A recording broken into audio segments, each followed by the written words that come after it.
Coaches, Rick Stewart of All Access Coaching. I'm really excited to bring you this free video, and make sure you hit the subscribe and like button down below. It gives us valuable data as far as what coaches want. And also, if I can get to 1,000 subscribers, I'll start doing weekly YouTube clinics for free. And if you hit the like and subscribe button, you'll get notified when we upload new content. We're uploading 3 or 4 videos every week. Okay, some of the key components, okay, that I want you to know as you look to evolve as an offense, or some of this you want to play with, or maybe I'm going to spark your brain inside your program today, okay? As you look at our offense, okay, things I think are key components. I think we can build around different skills at our quarterback position year to year. You know, there are certain offenses that are geared to, they're quarterback driven, whether it's in their run game or pass game. I think for us, we have the ability to really handle what the skill sets are of our quarterback. Okay. You know, when we arrived here, you know, I talked about they averaged 17 points a game. Our first year, we were over 40 points a game with the exact same quarterback who was recruited to be a pro style quarterback. Now, to his credit, he bought in and he has executed our offense really well. But he would probably tell you, he wasn't built to run a gun triple offense.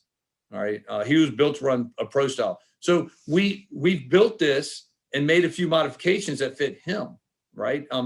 You know, I think a lot of under center option teams are heavily relied on their quarterback run game. It's okay. We were there for years. I am not. Okay. We can build, our quarterback can certainly hurt you in a game if he needs to. But we expect him to be a great distributor of the football. We need him to be great point guards, right? And make the big play when the call happens. We don't have to have that one truly hugely impact guy in our program. Okay. It always helps. Okay. But you don't necessarily need it. We do have a really nice, stable running backs now led by a preseason All-American. But that's not always the case. And that's great to have, but the offense can execute with or without that. Okay. There's a lot of moving parts. I talked about it earlier, but wanted to emphasize this.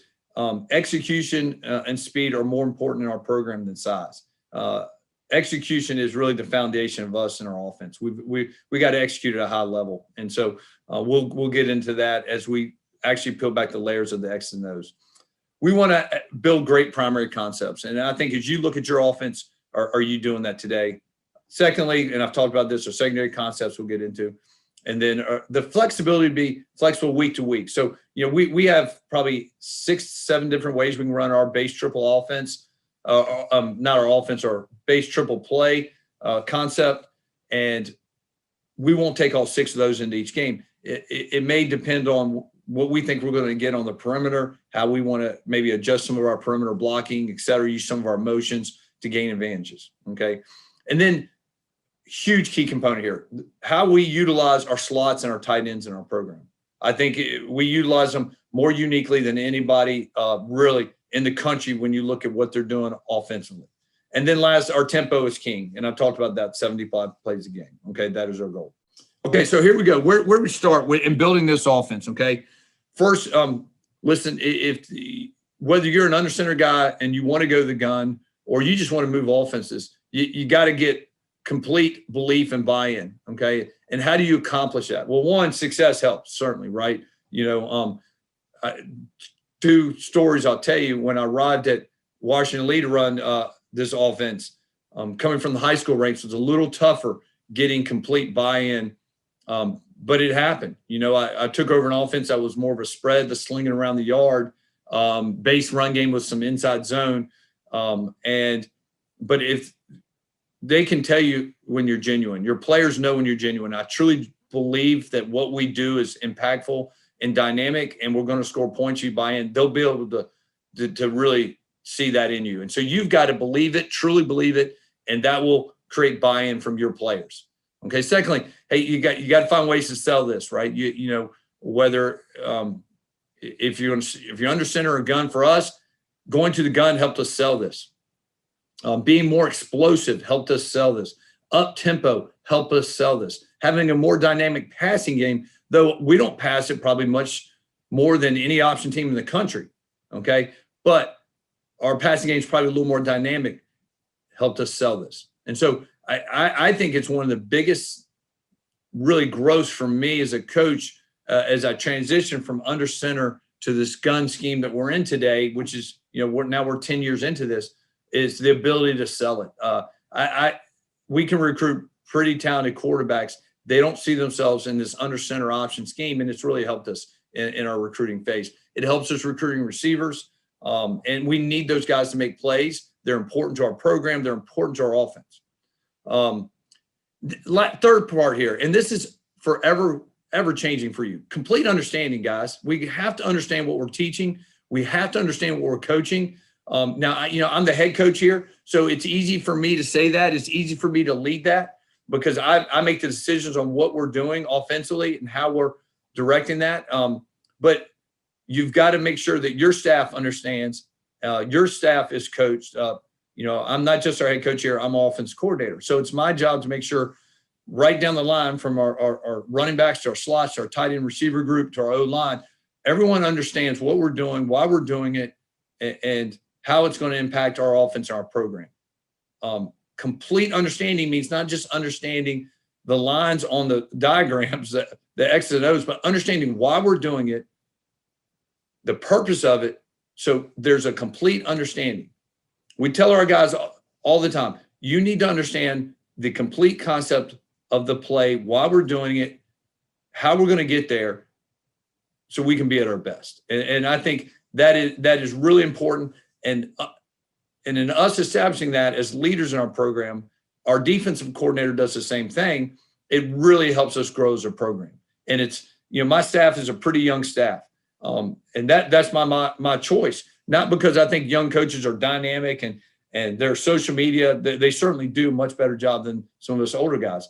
But I wanted a staff that I knew I could mold and groom. I wanted a staff when we got to Davidson that I knew wanted to be a part of this change. I didn't want a lot of jumpers and chasers of bigger dreams. So I hired young guys that I knew that would be committed to our beliefs. And if, you can go, I have great guys who could go. Now we've broken a lot of records offensively. I have guys that could go on and probably get bigger jobs at this point. And they've chosen to stay with us. I feel very blessed. And they understand it now. Now they can carry that same torch forward. Got to continue to be open to grow. I hope I learned something these 2 or 3 days. I listened a little bit last night about belly option. We don't do a lot of belly option out of the gun. I'm trying to figure out how can we incorporate that, right? So I'm trying to grow still. And then coach and lead with your beliefs and be aggressive with that, okay? I think that's important. How can you be aggressive inside your offense? Offense is meant to attack. And so we've got to figure out how to do that inside an option world. Okay. I love this quote here. The mind is just like a muscle. The more we exercise it, the stronger it gets and the more it can expand. I truly believe that. And I've had to do that because I'm not the smartest guy. I'm not the sharpest tool in the shed. So I have to keep learning, keep poking in my brain to grow. And at any point, and I'm sure the feature's on. I know that there's some unique features here, but if you have a question to this, don't hesitate to stop me. All right, let's dive a little bit into our personnel. Okay, so and I know this probably is some of the stuff that will interest you more. I did really feel it's important to give you some backdrop on who we are, how we get there, what our beliefs are, and why we do what we do. Right? Because if you're going to do something similar, I think it's important for you to ask yourself those questions and really put that down on paper, okay? So let's start with our upfront guys. And what do we look for? And when I tell you this, we don't always get, when I tell you our average test score, SAT 2 parts to 1,300, our average ACTs are 30. So that's our average. That means most of our guys are just above that or slightly below that, right? Everybody's between, I'll just tell you, everybody's between that 28 and 34 area. I don't know if we have anybody with 35, maybe. We did get a kid we had a kid with a 35 who got denied last year, just to give you an idea, right? So we don't always hit these marks, but these are what we deem important for the different personnel groups. And you can build these, they're there in your program, I guarantee it, okay? So, hey, centers, I think the first thing, we use this analogy a lot, they start the car, they hold the keys. If you're going to be a gun-oriented option team, this is very important. Right? You got to have confidence in your center. They have to have the ability to be consistent and snapping. We work on it every day. Our centers and quarterbacks, the first 5 minutes, on the field is a snap, quarterback, center exchange every day. Okay. Our guards, we do put a little more premium on our sides in our program. We want our guards to be a little bigger. They don't have to move quite as well as our tackles or our centers, but we want them strong. I use the word sturdy a lot, but the disposition is a big key, right? They need to be nasty inside. Let's be clear, right? They're setting the post on a lot of double teams. They are the guys that are trying to really fight those 280, 300-pound D linemen, which we see in our league, right?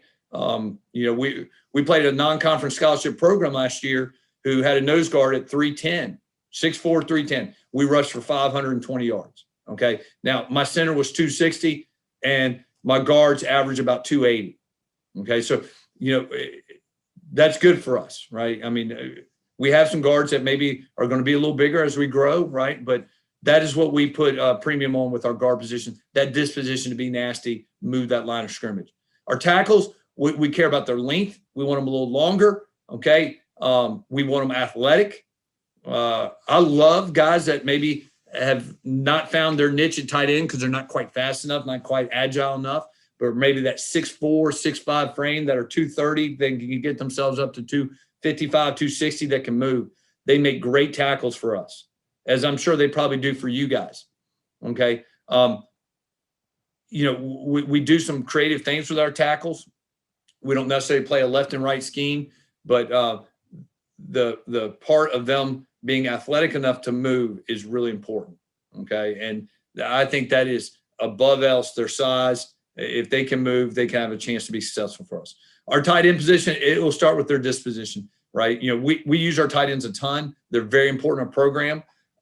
I said it earlier that I think one thing that makes us unique compared to a lot of option teams, our willingness to use a tight end, right? The flex bone world, and I played with it, and I was good with it when I had really talented guys, and didn't play a tight end much. But as you don't quite have that game changer in the backfield, you got to create different gaps. You got to create different looks, and the tight end gives you that ability to do that. Okay. It also helps me in calling a game, right? Defense will set their fronts to the tight end. All right. Coaches, I really hope you got some great information from that YouTube video. Again, hit the subscribe and like button down below. It gives us valuable data. And if I get to 1,000 subscribers, I'll do free YouTube clinics. And you also get notified when I'm doing those YouTube clinics and when I upload new content to this channel. Thanks for watching, coaches.